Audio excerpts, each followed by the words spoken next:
2016년 4월 28일 인천 북산구 용천동 오래된 산업단지의 한 건물이었습니다.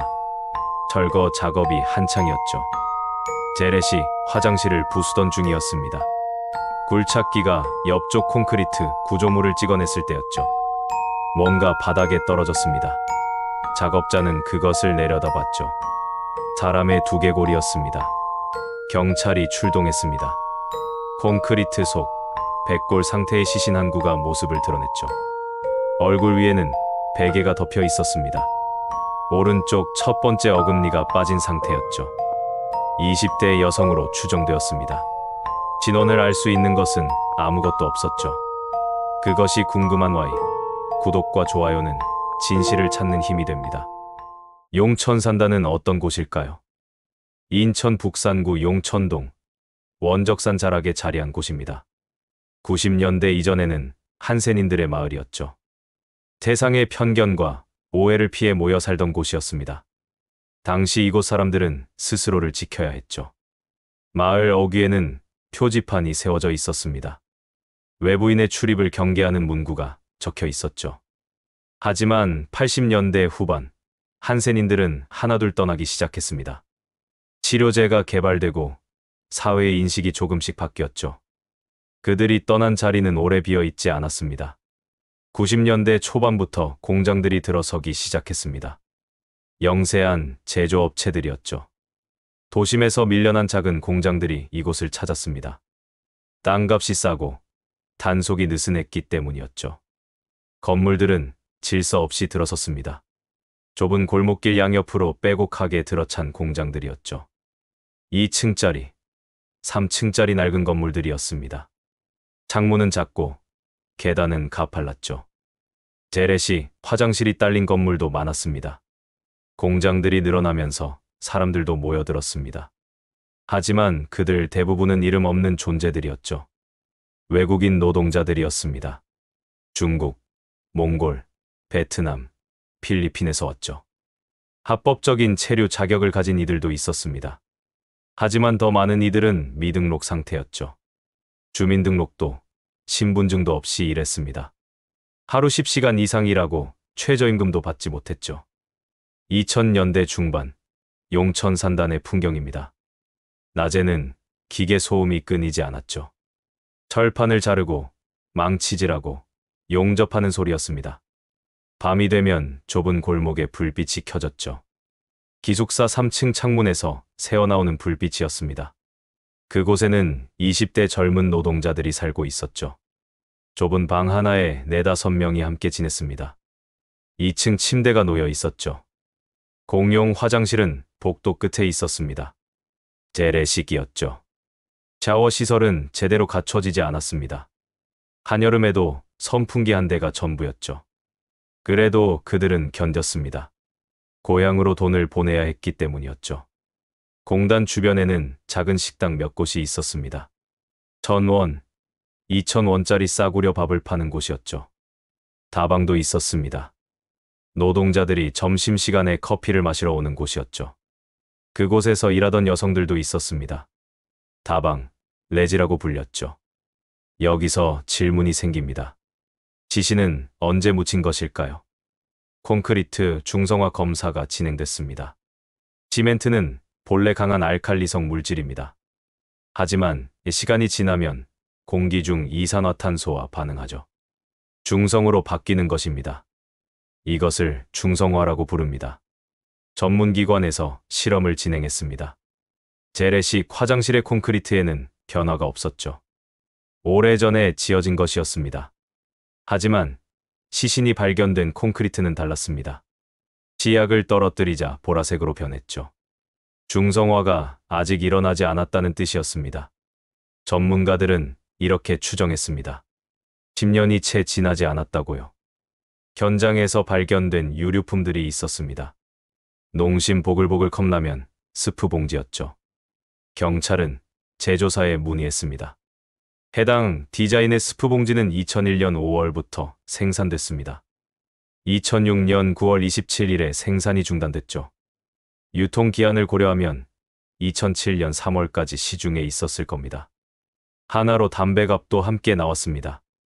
하나로는 KTNG의 저가 브랜드였죠.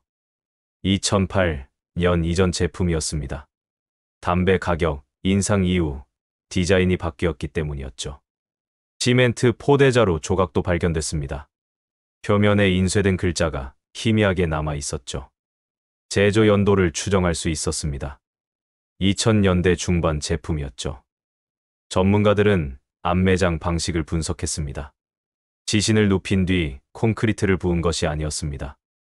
시멘트 가루를 뿌리고 물을 부었죠. 그 위에 다시 시멘트 가루를 뿌렸습니다. 또다시 물을 부었죠. 3차례 정도 반복한 것으로 보였습니다.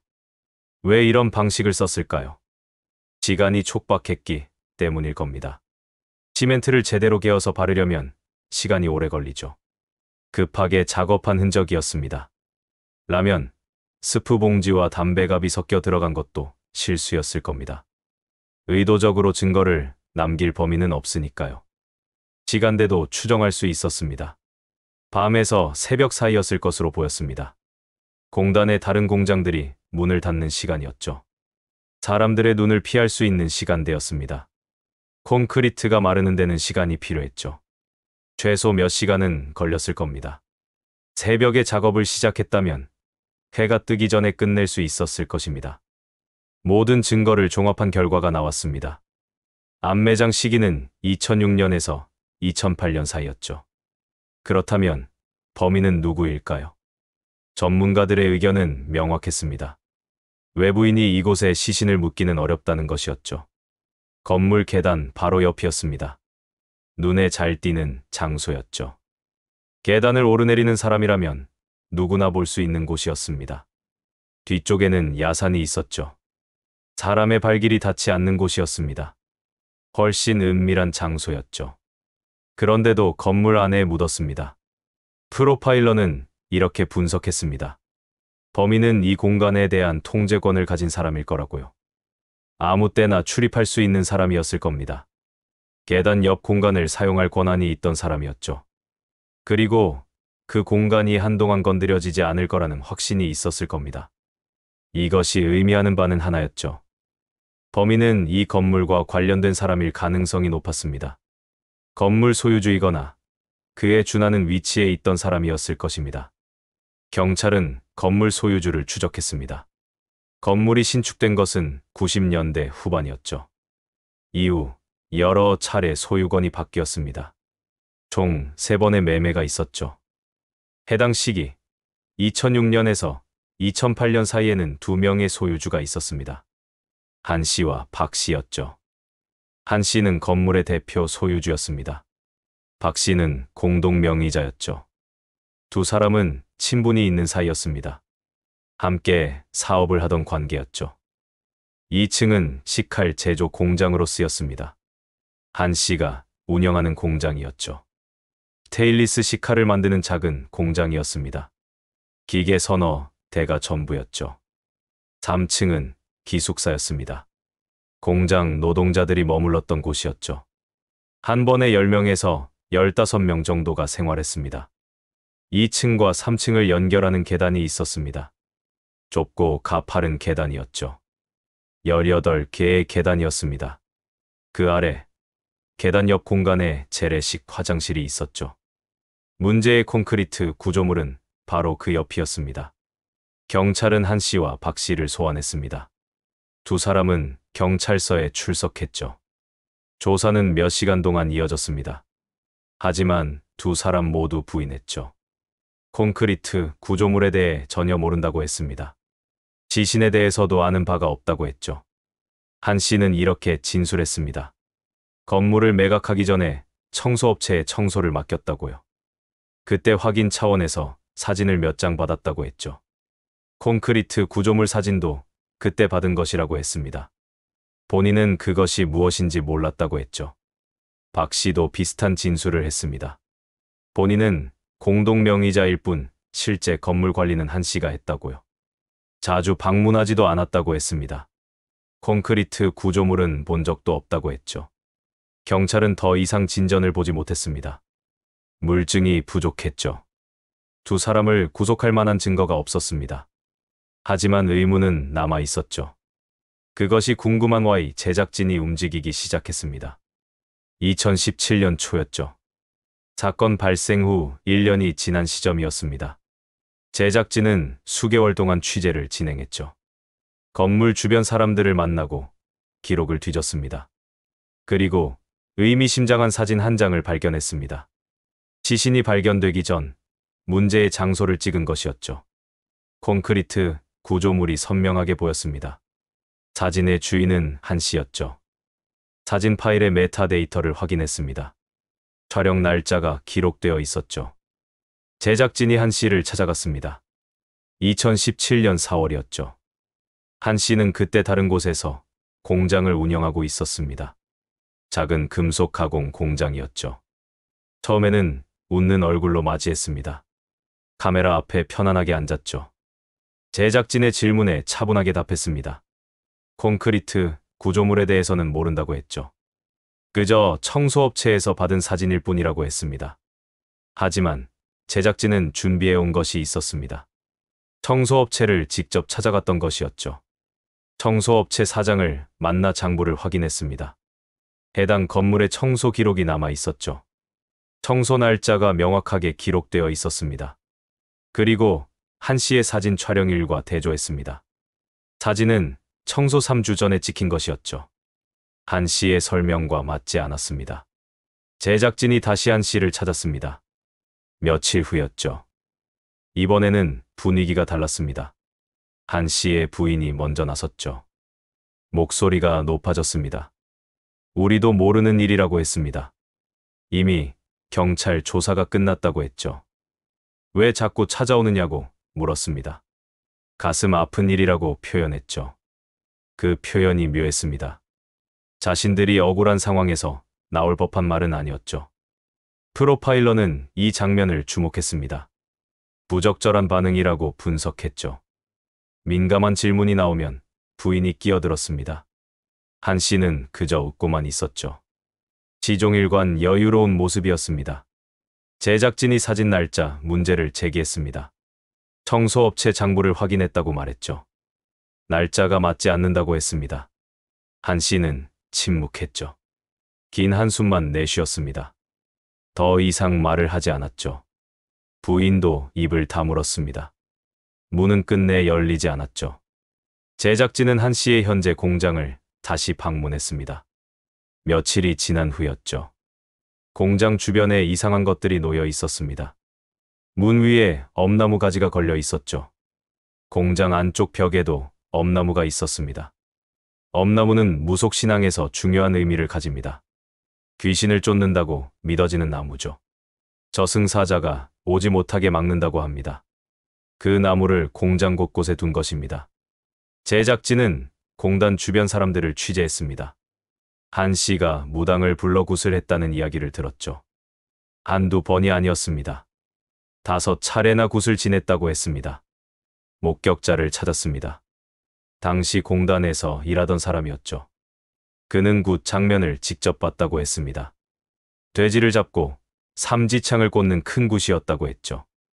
무당 여러 명이 와서 밤새 굿을 했다고 합니다. 제작진은 무속인을 찾아갔습니다. 해당 지역에서 오래 활동한 무당이었죠. 굿의 종류를 설명해달라고 했습니다. 무당은 이렇게 말했습니다. 타살 구농굿이라는 것이 있다고요. 억울하게 죽은 영혼을 달래는 굿이라고 했습니다. 그 터에 무덤이 있었거나 시신이 매장되어 있을 때 지낸다고 했죠. 사는 사람의 꿈자리가 뒤숭숭할 때 한다고 합니다. 사고가 자꾸 나거나 사업이 안 풀릴 때 지낸다고 했죠. 한 씨가 지낸 굿이 그런 종류였을까요? 왜 5번이나 반복해서 지냈을까요? 한 번으로는 부족했던 것일까요? 제작진은 건물의 이전 세입자들을 찾아다녔습니다. 2006년부터 2008년 사이 그 건물에서 일했던 사람들이었죠. 몇몇은 이미 고향으로 돌아간 상태였습니다. 외국인 노동자들이었죠. 연락이 닿지 않았습니다. 하지만 몇 명은 아직 한국에 남아 있었습니다. 제작진은 그들을 하나하나 만났죠. 대부분은 별다른 기억이 없다고 했습니다. 너무 오래전 일이라고 했죠. 하지만 한 사람이 이상한 이야기를 했습니다. 당시 3층 기숙사에 살던 사람이었죠. 2007년쯤이었다고 합니다. 어느 날 밤 이상한 소리를 들었다고 했죠. 새벽 2, 3시쯤이었다고 합니다. 계단 아래쪽에서 무언가를 긁는 소리가 들렸다고 했죠. 드드득, 드드득 하는 소리였다고 합니다. 잠에서 깼지만 내려가 보지는 않았다고 했죠. 무섭기도 했고 일 때문에 피곤했다고 합니다. 다음 날 아침 계단을 내려갈 때 봤다고 합니다. 화장실 옆 바닥이 축축했다고 했죠. 물기가 있었다고 합니다. 하지만 특별히 신경 쓰지 않았다고 했죠. 누군가 청소를 했거니 생각했다고 합니다. 그때가 언제였는지 정확히 기억하느냐고 물었습니다. 계절은 기억한다고 했죠. 겨울이었다고 합니다. 추운 날이었다고 했죠. 2007년 겨울이었을 것이라고 했습니다. 제작진은 공단 식당을 찾아갔습니다. 당시부터 영업하던 작은 식당이었죠. 사장은 70대 노인이었습니다. 용천산단에서 30년 넘게 식당을 운영했다고 했죠. 2000년대 중반 일을 기억하느냐고 물었습니다. 사장은 고개를 끄덕였죠. 외국인 노동자들이 많았다고 했습니다. 점심시간이면 식당이 꽉 찼다고 했죠. 혹시 다방 레지로 일하던 여성을 기억하느냐고 물었습니다. 사장은 잠시 생각했죠. 가영이라는 여성이 있었다고 했습니다. 다방에서 일했다고 했죠. 머리를 염색했었다고 기억했습니다. 20대 초반으로 보였다고 했죠. 어느 날부터 안 보이더라고 했습니다. 정확히 언제인지는 모르겠다고 했죠. 그냥 어느 날 사라졌다고 합니다. 누구도 그녀를 찾지 않았다고 했죠. 그런 일이 흔했다고 합니다. 외국인 노동자들은 갑자기 사라지곤 했다고 했죠. 가영이 어느 나라 사람이었는지 아느냐고 물었습니다. 사장은 확실하지 않다고 했죠. 몽골에서 왔다는 이야기를 들었던 것 같다고 했습니다. 하지만 정확하지는 않다고 했죠. 다방은 이미 문을 닫았습니다. 사장도 어디론가 떠났다고 했죠. 더 이상 추적할 방법이 없었습니다. 경찰은 피해자의 신원을 밝히기 위해 노력했습니다. 콘크리트 틈에서 지문이 채취됐죠. 기적 같은 일이었습니다. 보통 이런 경우 지문이 남아있지 않거든요. 경찰은 전국의 실종자 데이터베이스를 뒤졌습니다. 천여 명의 실종자 지문과 대조했죠. 결과는 모두 음성이었습니다. DNA 대조도 진행했죠. 역시 일치하는 사람이 없었습니다. 그렇다면 외국인일 가능성이 높았습니다. 하지만 2000년대에는 외국인 지문 등록 제도가 없었죠. 2011년에야 시행됐습니다. 그 이전에 입국한 외국인의 지문은 기록에 없었죠. 경찰은 방향을 바꿨습니다. 당시 인천 지역의 미등록자 명단을 확보했죠. 주민등록이 되어 있지 않은 사람들이었습니다. 천여 명이 넘었죠. 그중 20대 여성만 출연했습니다. 100여 명 정도였죠. 하지만 그들의 소재를 파악하는 것은 불가능했습니다. 미등록자였기 때문이었죠. 어디에 살았는지, 어디로 갔는지 기록이 없었습니다. 그저 이름만 남아있을 뿐이었죠. 법의학자는 시신을 다시 검토했습니다. 뼈의 상태를 분석했죠. 키는 약 158cm로 추정됐습니다. 체격은 마른 편이었죠. 두개골의 형태를 분석했습니다. 동양인의 특징을 보였죠.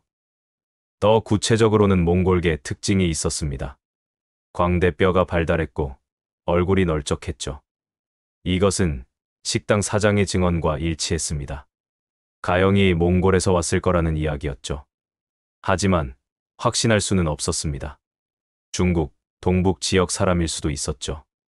조선족일 가능성도 있었습니다. 지하를 검토했습니다. 오른쪽 첫 번째 어금니가 빠져 있었죠. 언제 빠진 것인지는 알 수 없었습니다. 생전에 빠진 것인지, 사후에 탈락한 것인지 불분명했죠. 다른 치아들은 상태가 양호했습니다. 충치 치유 흔적이 없었죠. 치과 진료를 받은 적이 없을 가능성이 높았습니다. 이것은 그녀가 경제적으로 여유가 없었다는 것을 의미했죠. 뼈에서 추가 분석을 진행했습니다. 동위원소 분석이었죠. 어디에서 자랐는지 추정할 수 있는 방법이었습니다. 하지만 결과는 불명확했죠. 동아시아 지역이라는 것만 알 수 있었습니다. 사인은 무엇이었을까요? 법의학자는 신중하게 답했습니다. 단정할 수 없다고 했죠. 뼈에 외상의 흔적은 없었습니다. 골절도, 자상도 없었죠. 목뼈를 자세히 검토했습니다. 교살의 흔적은 발견되지 않았죠. 둔기에 맞은 흔적도 없었습니다. 두개골도 온전했죠.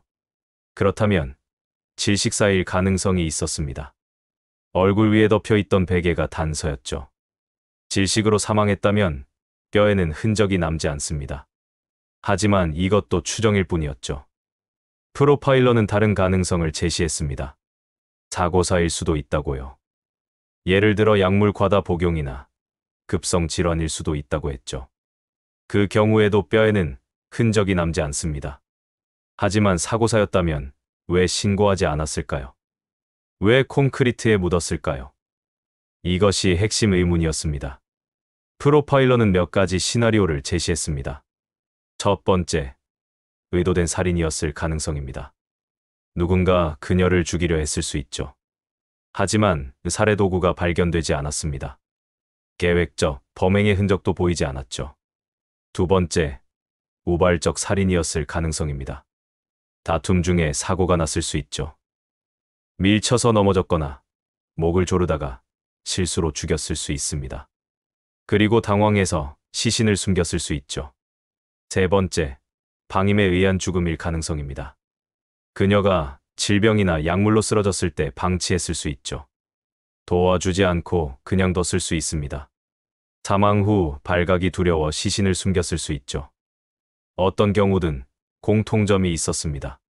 범인은 그녀의 죽음을 숨기려 했다는 것이었죠. 진고하지 않았습니다. 시신을 콘크리트에 묻었죠. 왜 그랬을까요? 프로파일러는 이렇게 추정했습니다. 범인은 그녀와 연결되는 것을 원치 않았을 거라고요. 그녀가 외국인 노동자였다면 범인은 고용주였을 가능성이 있습니다. 불법 고용이 드러나는 것을 두려워했을 수 있죠.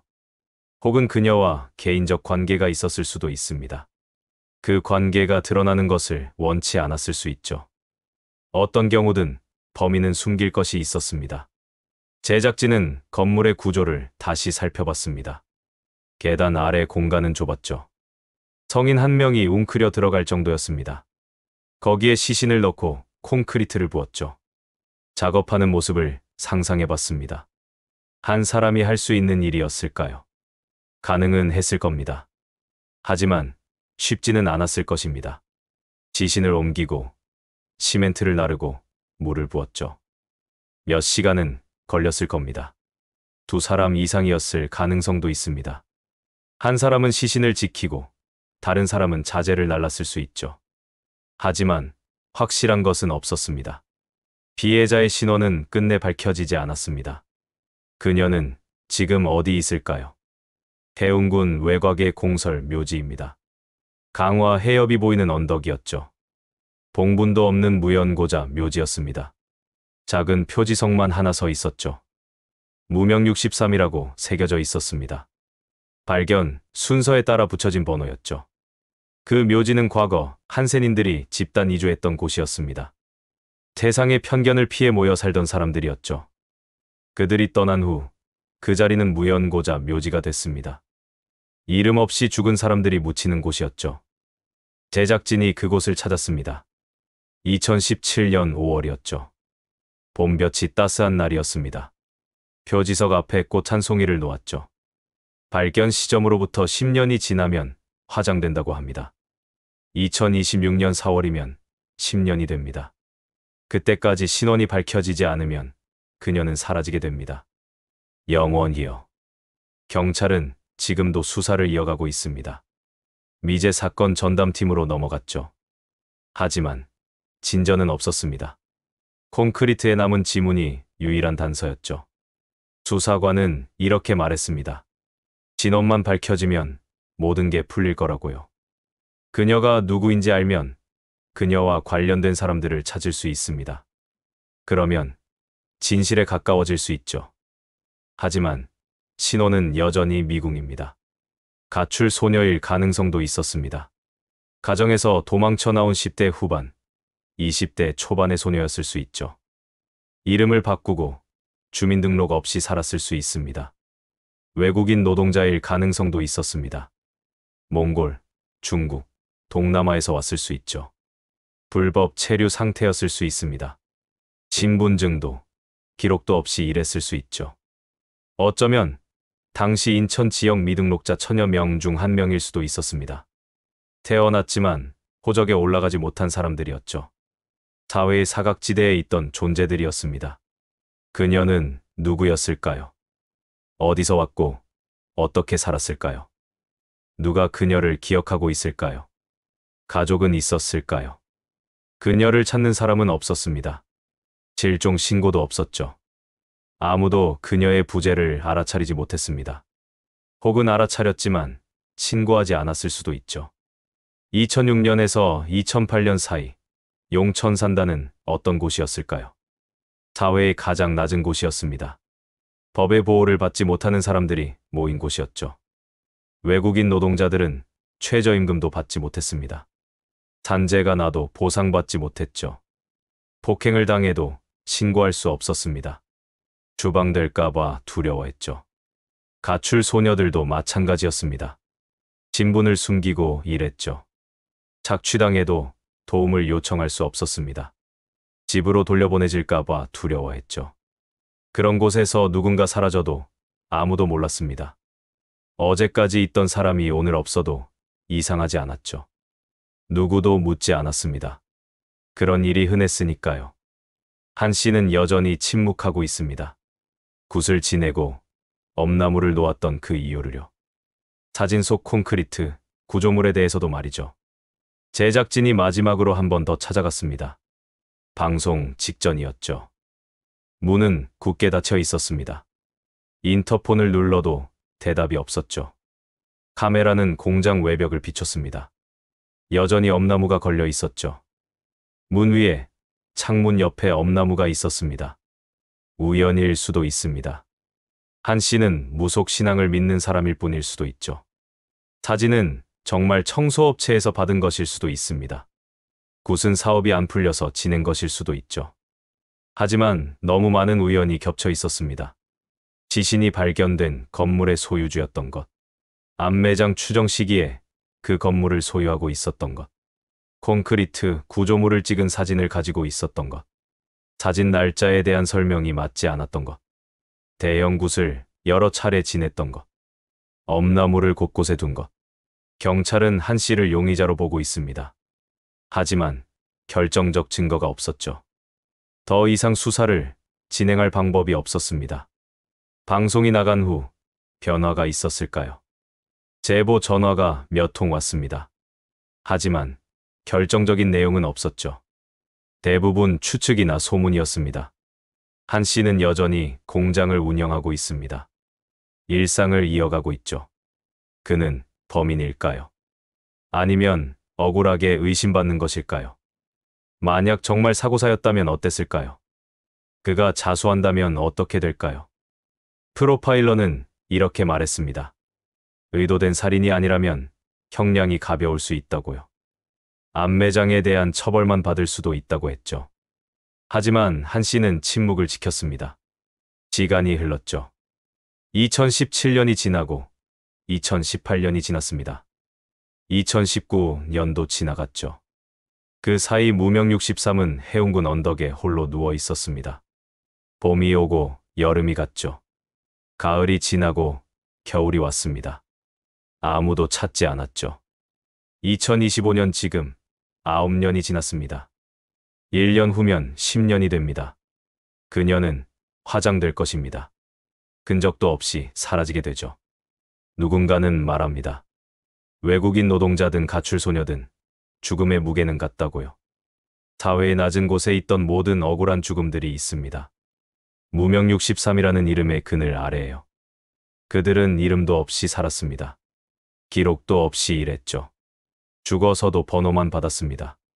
무명 1, 무명 2, 무명 3.